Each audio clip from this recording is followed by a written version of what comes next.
O Tocantins, que já completou 33 anos, enfrenta desafios no seu desenvolvimento.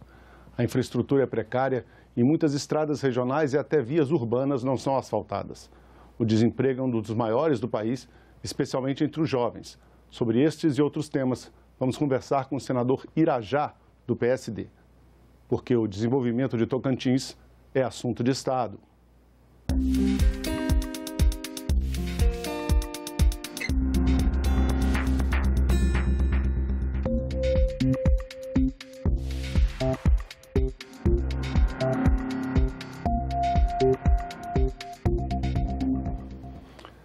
Senador Irajá, obrigado pela sua presença no nosso estúdio. Obrigado pelo convite.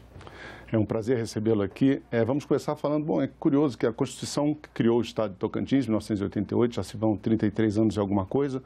Tocantins é o estado mais jovem e o senhor foi o senador mais jovem da história do Brasil, eleito por Tocantins. Passadas essas 3 décadas e pouco, que avaliação o senhor faz da criação do Estado? Como é que está a situação em Tocantins? O que o Estado realmente precisa nesse momento? Bom, primeiro, que para mim é uma grande honraria poder ter sido eleito o senador mais jovem da história do país, com idade mínima, os 35 anos, embora já tenha tido uma ótima experiência como deputado federal, 2 mandatos, que me orgulharam muito em representar o Tocantins e o Brasil no Congresso. Uma experiência, uma bagagem que trouxe ao Senado em 2019 e agora, já pelo 3º ano, tenho tentado retribuir a confiança com muito trabalho e dedicação ao país. O Estado, como você disse, é um Estado jovem, 33 anos completados no ano passado, 5 de outubro, e um Estado muito promissor. Tocantins tem 2 histórias um pouco distintas. Nós tivemos ali, ao longo dos seus 15 primeiros anos, um Estado extremamente pujante, né, com muitas obras acontecendo de infraestrutura, havia ainda poucas cidades, muito por fazer, né? E o Tocantins começou naqueles 15 primeiros anos, nos primeiros governos do Siqueira Campos, que foi o grande responsável ao lado de mulheres e homens que lutaram pela, né, separação do estado norte de Goiás, mas o governador Siqueira Campos, depois o Avelino e no primeiro governo do ex-governador Marcelo Miranda, tiveram ali um momento importante de construção de rodovias, de hospitais, de obras de infraestrutura de um modo geral. E depois tivemos agora, nos últimos 15 anos, um momento muito difícil, uma história até triste, que não orgulha nenhum de nós tocantinenses. Infelizmente, ao longo de 15 anos, tivemos quase 7 governadores nesse período, em que nenhum deles conseguiram concluir o mandato para que foram eleitos, né? Ou foram afastados, ou foram impeachmentados, mas tiveram seus mandatos interrompidos. E esse clima de instabilidade política acaba também gerando insegurança jurídica, um ambiente instável para a atração de investimentos, de empresas e geração de emprego. Mas eu estou muito confiante e animado que nós vamos virar essa página nesse ciclo e o Tocantins poderá retomar aquela vocação lá dos seus primeiros 15 anos de um estado próspero, né, que atrai a brasileiros e brasileiras de todas as regiões do Brasil, na expectativa de poder formar sua família, de construir um patrimônio e de crescer profissionalmente. O estado sempre esteve associado a isso, a crescimento. Senador, o senhor é um municipalista, isso ficou claro no seu mandato, o senhor é um defensor da autonomia, né, e da força dos municípios, das prefeituras. O senhor tem, inclusive, trabalhado pela aprovação urgente de uma PEC, que é a PEC 61 de 2015, que permite a apresentação de emendas parlamentares impositivas diretamente para o Fundo de Participação dos Municípios e também para o Fundo de Participação dos Estados. De que modo essa medida pode melhorar a vida das prefeituras de Tocantins e do Brasil de modo em geral? Na verdade, a gente tem que dar a César o que é de César.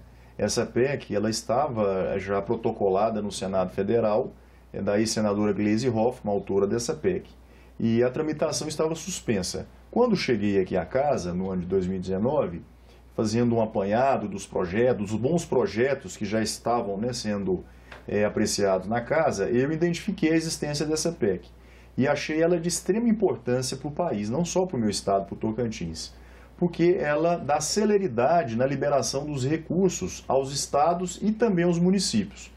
Quando a gente destina uma emenda parlamentar para a construção de uma praça, de uma rua, de um ginásio de esporte ou de uma escola, esse processo leva até 2 anos até essa obra ser construída, né, fruto de um período de extrema burocracia, porque envolve a liberação da emenda, a aprovação de projetos, a autorização do Ministério, da Caixa Econômica Federal, até o Estado ou o município realizar a licitação para a execução dessa obra, que também leva mais um tempo para ser construída. Então, esse processo leva, em média, de 2 a 3 anos. Com a aprovação dessa PEC, que é uma emenda constitucional, esse trâmite burocrático, ele mudou. Então, o recurso ele sai direto da União, vai direto para o governo do Estado ou para a conta do município, que deve prestar contas da sua aplicação junto aos órgãos de controle, ao Tribunal de Contas do Estado, ao Tribunal de Contas da União ou ao próprio Ministério Público. Né? Todos estão passíveis de serem fiscalizados e precisam ser e devem ser, mas nós cortamos essa grande fila. Né? Então, esse processo que antes levava 2 a 3 anos, a obra hoje é executada em 6 meses. Então, quem ganha com isso é a comunidade, né, que tem o benefício o mais rápido possível na sua cidade ou no seu estado. Já tem 2 anos que já mudou essa dinâmica e, inclusive, eu tenho feito, no meu mestrado que estou fazendo aqui em Brasília, no IDP, de gestão pública, inclusive a minha tese foi essa, né, os efeitos e as vantagens da promulgação dessa PEC e os benefícios que ela trouxe à comunidade em todo o país, tanto as pequenas, as médias e grandes cidades do Brasil. É impressionante o efeito, né? O quanto a burocracia ela dificulta a vida do cidadão, não só em tempo, mas até em custo, porque antigamente, quando essas emendas eram aprovadas e liberadas pela Caixa Econômica, cobravam-se um spread bancário, que é a taxa de 10%, então 10% do dinheiro ficava preso ali no banco. Né? Imagina a economia de dinheiro público, né, que deixa de ter agora que isso não é mais cobrado, né, porque o dinheiro já vai direto para os cofres, tanto do Estado quanto do município, além do ganho de tempo e de eficiência. Senador Irajá, muitos municípios tocantinenses se enfrentam, como eu disse no começo do programa, sérios problemas de infraestrutura, né? Questão de asfaltamento, entre outras, também temos questão de saneamento básico, tal. Não há asfalto nessas vias urbanas, inclusive de várias cidades grandes, né? Temos trechos grandes de cidades Tocantins que a gente não tem asfalto. De que forma o senhor tem atuado aqui no Senado para ajudar a mitigar essa situação, senador? Olha, eu tenho procurado trabalhar humildemente, colocando recursos em todos os 139 municípios. Eu tive o privilégio, graças ao mandato que os tocantinenses me proporcionaram, de ter pelo menos uma obra em cada uma dessas cidades. Tem cidades que eu entreguei 3, 4, 5 obras, mas pelo menos uma marca, graças aos 3 mandatos, 2 como deputado federal e agora no 3º ano, indo para o 4º ano do Senado Federal. E entre as obras que eu tenho atendido aos municípios, é a demanda por asfalto, né, o pavimento asfáltico. Quantas cidades ainda no estado têm carência, né, pelo asfaltamento? São bairros inteiros que são no chão batido, que a gente costuma dizer, ou na poeira, né, e que as pessoas esperam 10, 20, 30 anos. Então, para mim, é muito gratificante destinar um recurso, fruto de uma emenda parlamentar, para realizar o sonho de comunidades inteiras, né, pessoas simples, humildes e que precisam ter qualidade de vida, ter o conforto de morar numa rua ou num bairro asfaltado e garantindo segurança à sua família. Tocantins, senador, como outros estados brasileiros, a população ainda enfrenta e sofre muito com os efeitos da crise econômica que veio na esteira dessa pandemia da Covid-19. Tocantins, especialmente, tem um desemprego bastante elevado, mesmo na comparação com outros estados, não é um dos maiores do Brasil, e o desemprego lá, na virada de 2020 para 2021, esse desemprego, essa taxa não caiu, ela aumentou, na verdade, ela passou de 12% para 13,3%. Como é que a gente reaquece a economia do estado para poder gerar novas oportunidades de emprego e renda, especialmente para os jovens tocantinenses? Eu tenho um projeto sobre isso. Na verdade, o desafio ele não é só no Tocantins, ele é um desafio nacional. Infelizmente, ainda temos indicadores elevados de desemprego no Brasil, na ordem de 3% a 14%. O Tocantins, como você colocou bem, também é um dado alarmante. E isso fica ainda mais crítico quando você destaca nessa estatística a faixa etária entre 16 e 24 ou 29 anos entre jovens, que ela dobra, né, de 13 salta para 26, chegando a casa de 30%. São geralmente pessoas que não têm experiência profissional. Estão entrando no mercado de trabalho. Querendo entrar no mercado de trabalho e que visitam empresas, procuram oportunidades e muitas vezes, a grande maioria das vezes, as portas se fecham porque elas não possuem experiência. E nesse sentido, eu apresentei, logo que cheguei aqui no Senado, no meu primeiro ano do mandato, a nova lei do primeiro emprego. Né? Demos um nome, uma homenagem ao ex-prefeito Bruno Covas, que foi deputado federal, foi um grande prefeito e que infelizmente faleceu recentemente. E essa ideia do projeto é estimular as empresas da iniciativa privada a contratarem jovens que não têm experiência, ou seja, a primeira anotação da carteira de trabalho. E aquelas empresas que derem essa oportunidade ao jovem terão benefícios fiscais. O FGTS reduzido de 8% para 2%, não pagarão o INSS patronal e, claro, terão a obrigação, o compromisso, na verdade, de qualificar esses jovens, porque já vão estar fazendo uma espécie de um estágio. Né? Então, há um sacrifício de todos. O jovem que está abrindo mão de parte do seu FGTS, a União que está abrindo mão também do INSS patronal e as empresas que estão se prontificando a acolher esses jovens e qualificá-los, porque isso requer investimento. Então, é um trabalho a quatro mãos nessa lei que foi aprovada aqui no Senado e que está aguardando a Câmara se manifestar através da votação em plenário. Espero que a Câmara paute o quanto antes, porque o mercado está muito carente de jovens e os jovens precisando trabalhar, né? Quantos jovens nem trabalham nem estudam, né? É verdade. E, portanto, nós precisamos dar uma resposta imediata a essa crise econômica que vem assolando as famílias do país. Essa geração ficou até conhecida com a expressão de geração nem, né? Que nem Exato. Trabalha e nem estuda, Isso fica sem mesmo. perspectiva, né, senador? É correto. Senador, o senhor tem um projeto também que o senhor apresentou aqui no Congresso que regulamenta a venda de terras para estrangeiros, impondo naturalmente limites e garantias para a soberania nacional, evidentemente, né? Essa proposta já foi aprovada aqui no Senado, foi para a Câmara dos Deputados e o presidente da Câmara dos Deputados mandou criar uma comissão especial para fazer a análise e determinou, inclusive, a tramitação em urgência, reconhecendo, pelo que eu posso perceber, a importância, a gravidade, a importância, a relevância do tema. Como o senhor acha que essa proposta sua pode melhorar o ambiente econômico do Brasil e incentivar o desenvolvimento? Eu acredito que o maior desafio que nós temos agora, nessa fase que eu posso considerar pós-pandemia, né, todos nós torcemos por isso, é no reaquecimento da economia brasileira. E para isso nós temos que estimular frentes de trabalho, ou por alguns chamados ambientes de negócio. Nós citamos o exemplo da nova lei do primeiro emprego, que é um projeto estratégico para a economia, porque alcança esses jovens sem experiência profissional. Esse exemplo do Terra para Mais Empregos e Mais Alimentos é outro grande bom exemplo, porque atrai investidores de fora para investirem no Brasil, que hoje estão impedidos, proibidos por lei. Desde 2009, há uma interpretação restritiva da Lei de Segurança Nacional que impede esses investimentos saudáveis de poderem estar presentes no Brasil. Nós já tivemos recursos da ordem de mais de 80 bilhões de reais que deixaram de acontecer no Brasil durante esses quase 12 anos, em função dessa restrição. Então, a ideia do projeto é, claro, um marco regulatório que seja responsável, que garanta a nossa soberania, a proteção do meio ambiente, que isso é fundamental, nós não abrimos mão, mas que nós possamos receber esses bons investidores que estão dispostos a respeitar as nossas leis, as leis trabalhistas, a lei ambiental, a nossa lei fundiária, né, e a todo o arcabouço jurídico que o país possui e que possam conviver em harmonia com o Brasil, assim como já acontecia antes de 2009. Porque até 2009 podia, de repente em 2009 proibiram. Né? E não há nada de nocivo ou de ruim que aconteceu anterior a essa proibição que pudesse representar uma ameaça ao nosso país, nem à nossa soberania e nem também aos nossos interesses. Perfeito, senador.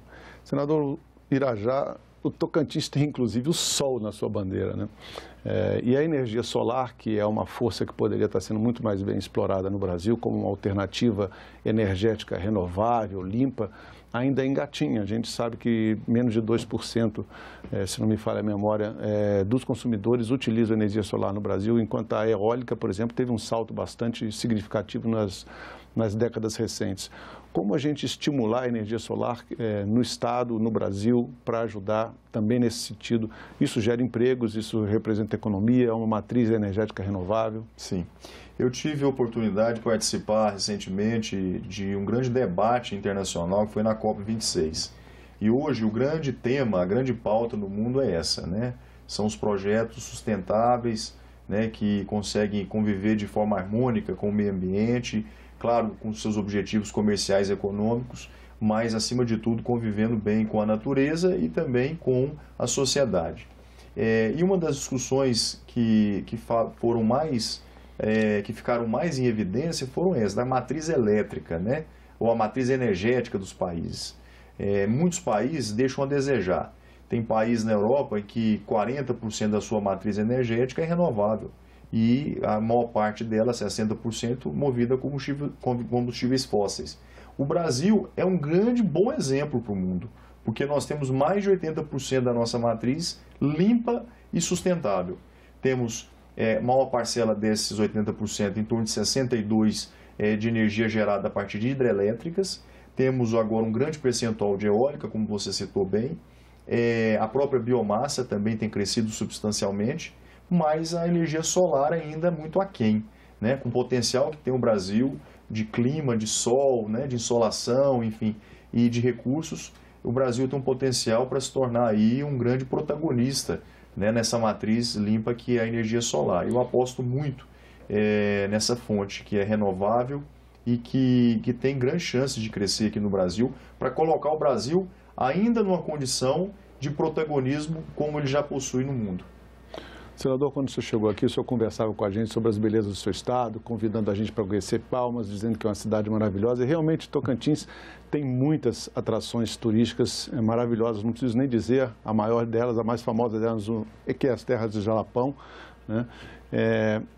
O turismo em Tocantins pode ser realmente uma grande alavanca para esse desenvolvimento, porque ele gera muito emprego, é uma indústria, entre aspas, muito limpa? Olha, o Tocantins tem grandes vocações. Tem a produção de alimentos, que o Tocantins é muito conhecido, né? Na região do Matopiba, que é a última grande fronteira agrícola do mundo, né? Considerada. Nós temos também uma vocação na produção de energias. O Tocantins exporta 90% da energia produzida dentro do estado, só consome 10% e tem um potencial para crescer muito mais, um potencial muito maior, tanto em hidrelétricas, PCHs, energia solar, energia, né, da partir de biomassa. E tem essa outra vocação que você mencionou, que é o turismo, né, que isso é uma dádiva divina, né, de ter o Jalapão, ter o nosso Cantão, que é uma outra beleza exuberante no estado, já na região ali oeste, né, do estado, na região das divisas ali com o Mato Grosso do Sul, na margem do Rio Araguaia, né, um turismo maravilhoso de pesca. Temos também as nossas praias belíssimas nos meses de julho também, que atrai turistas do Brasil inteiro, né? Temos o Taquarussu também, que é uma Campos do Jordão tocantinense, né, que é uma região serrana. Enfim, temos dezenas de pontos maravilhosos que atraem pessoas dos mais gostos diferentes possíveis, né? Desde as pessoas que gostam do turismo de aventura, aqueles que gostam, né, de exaltar a natureza apenas, e aqueles que gostam de fazer ali passeio em rios, como o Rio Tocantins e o Rio Araguaia.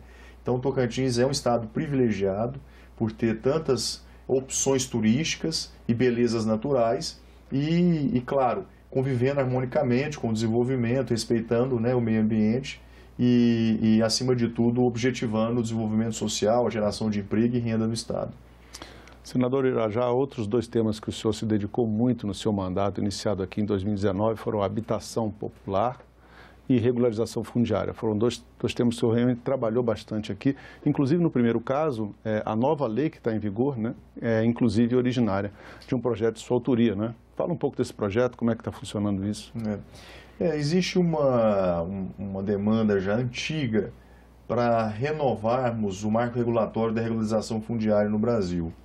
Existem 500 mil famílias no país que possuem uma propriedade, estão na posse, mas não tem o documento, não tem a escritura desse terreno, né? Imagina você ter uma casa e não ter a escritura da sua casa onde você mora. É a mesma sensação que essas pessoas vivem, né, nos mais diversos estados do país, principalmente na região norte. As terras são da União há 30, 40 anos e as pessoas estão lá ocupando essas propriedades, produzindo, gerando emprego, mas não podem ter o documento da terra, nem para tirar um financiamento. Pessoas foram incentivadas, inclusive pelo Estado brasileiro a ocuparem essas áreas como uma política de ocupação, inclusive na época, era essa a ideia, e que o Estado simplesmente deixaram essas pessoas no limbo, né, e na informalidade. Então, é necessário que o Estado, através desse marco regulatório da regularização fundiária, simplifique o processo de titulação para dar dignidade a essas famílias e, acima de tudo, proteger o meio ambiente. Porque uma terra, quando não tem dono, é uma terra sem lei, né? O que o criminoso ou o marginal quer é ficar à margem da União. Não é porque o seu CPF não está vinculado à terra. Então, ele não pode ser multado, ele não pode ser punido como devem ser essas pessoas que cometem crime ambiental, por exemplo. A questão da habitação popular. A habitação é o sonho, né, de todo brasileiro, né, ter sua casa própria, ter seu canto, né, para poder garantir conforto à sua família, aos filhos. E, infelizmente, nós temos um déficit habitacional imenso no Brasil, no Tocantins, então, nem se fala. E nos últimos 3 anos, infelizmente, nós não temos uma política eficaz de construção de casas populares. O governo deixou a desejar nesse ponto e a gente precisa apontar não só os acertos dos governos, mas também os equívocos. E esse talvez fosse um grande erro cometido pelo atual governo. Esse projeto que o senhor apresentou, da dispensa do habite para habitações de casas de baixa renda, isso já ajuda bastante, né? Eu tive o privilégio, logo que cheguei ao Senado, no primeiro ano do mandato, 2019, de ter 2 projetos de leis de minha autoria, que eu apresentei lá na Câmara ainda como deputado, porque isso demora, né? E que foram aprovados, né, no Senado e sancionados pelo presidente da República, que é um grande privilégio, né, você ter no seu currículo 2 leis que foram sancionadas. E uma delas é a lei que dispensa o habite de casas populares, casas que foram construídas há mais de 5 anos e com pavimento térreo. Isso. Portanto, mais do que assegurado e garantido que não vão cair, né? Já mais do que testados. E são pessoas que estão na informalidade, né? E precisam e necessitam ter o documento da sua casa. E isso é uma questão não só de merecimento, é uma questão de dignidade. Essas pessoas podem tirar financiamento para reformar a casa, para melhorar a qualidade de vida da família, né? Seus imóveis passam a ficar mais valorizados porque possuem documento, né? Deixam de estar na informalidade ou na ilegalidade. Então, um projeto que alcança aí quase 6 milhões de famílias no país. E eu fiquei muito honrado de ter sido autor desse projeto e de ter essa lei sancionada. O outro diz respeito à área rural. É a outra lei que dispensa as cartas de confrontação quando você faz o georreferenciamento do seu imóvel. Né? Todo produtor sabe do que eu estou falando, que está nos assistindo, mas toda propriedade ela precisa ser medida, né, para ter os seus limites definidos e respeitados, e o GEO é que faz esse trabalho, que é uma medição em loco com a tecnologia. Mas para você ter o trabalho reconhecido pelo cartório, você tinha que ir atrás dos vizinhos. Se você tivesse 20 vizinhos, você tinha que ir atrás e pedir, pelo amor de Deus, para esses vizinhos assinarem uma declaração dizendo que você respeitou as divisas, como se o trabalho técnico não tivesse nenhum valor ou não fosse preciso. Né? E muitas vezes você se indispõe com o vizinho. E se o vizinho não quer assinar uma carta dessa, você não podia averbar o seu GEO no cartório do seu imóvel. Então você ficava impedido de ter o seu imóvel devidamente regularizado com o georreferenciamento. Então a lei ela dispensou essa exigência que não é necessária. É importante deixar claro que essa lei beneficia produtores de todos os tamanhos, né? Desde o pequeno, médio, não grande, distingue 15 tamanho. milhões de propriedades no Brasil, aproximadamente. Né, é isso mesmo. É uma lei que já está em vigor e está tendo efeitos imediatos. Então. Sim, já 2 anos e meio, né, praticamente. Senador, para terminar o programa, eu queria perguntar para o senhor qual o senhor considera que vai ser o tema mais importante, mais crucial no debate eleitoral que vai ser travado esse ano no seu estado? O que o senhor acha que o eleitor vai trazer como maior reivindicação e como as lideranças do estado podem responder a esses anseios? Olha, as pessoas, de um modo geral, elas estão muito sensíveis, né, a tudo que aconteceu nesses últimos 2 anos da pandemia. E se eu puder arriscar um palpite, eu acho que 2 temas serão talvez mais debatidos ou que será dada mais atenção, né, nesse processo eleitoral. A saúde, em primeiro lugar, até porque saímos de uma crise sanitária, né, que mais de 640 mil brasileiros e brasileiras tiveram as suas vidas ceifadas, e isso a gente fala não é como um dado estatístico, e a gente diz isso com muita tristeza, né, por tudo que aconteceu. No meu estado foram quase 4.200 tocantinenses que faleceram, infelizmente, né, pessoas queridas, e portanto, então, todas as pessoas, todos os brasileiros, acho que o mundo como um todo estão ainda muito preocupados com os efeitos dessa pandemia. Então, é um tema muito central no debate eleitoral. Acho que isso pode guiar o debate, né, na disputa, seja presidencial ou mesmo nos governos de Estado. E o outro tema que merece também todo o cuidado e atenção dos pré-candidatos é o tema do emprego, né? Porque o emprego, quando você fala o emprego, né, não é só o trabalhador ter a sua dignidade assegurada com o trabalho, com a sua remuneração, o suor, né, o seu pão de cada dia garantido, mas os reflexos disso, né? Isso é de uma ressonância imaginável, porque isso atinge a qualidade de vida do cidadão, o bem-estar da família, né? Políticas até sociais são mais ou menos impactadas dependendo do grau de desemprego daquela comunidade, se for maior ou se for menor, expectativa de vida, né? Perspectiva das pessoas. Então, o emprego ele é de um ativo tão valoroso que merece uma atenção muito grande, né, da classe política e dos pré-candidatos nessa eleição, apresentando propostas, projetos viáveis, né, que possam atrair investimentos para o país, para os seus estados, para garantir a geração de emprego e renda, né, à sua comunidade. Senador Irajá, muito obrigado pela sua presença no nosso programa. Obrigado, eu que agradeço mais uma vez o convite. É sempre um privilégio poder estar aqui participando com vocês. Obrigado, senador, e eu agradeço você também. Lembrando que essa entrevista já está disponível para você rever ou compartilhar no nosso site, senado.leg.br/tv, em nosso canal do YouTube ou em podcast nas principais plataformas de áudio. Obrigado pela sua companhia e até o próximo Assunto de Estado.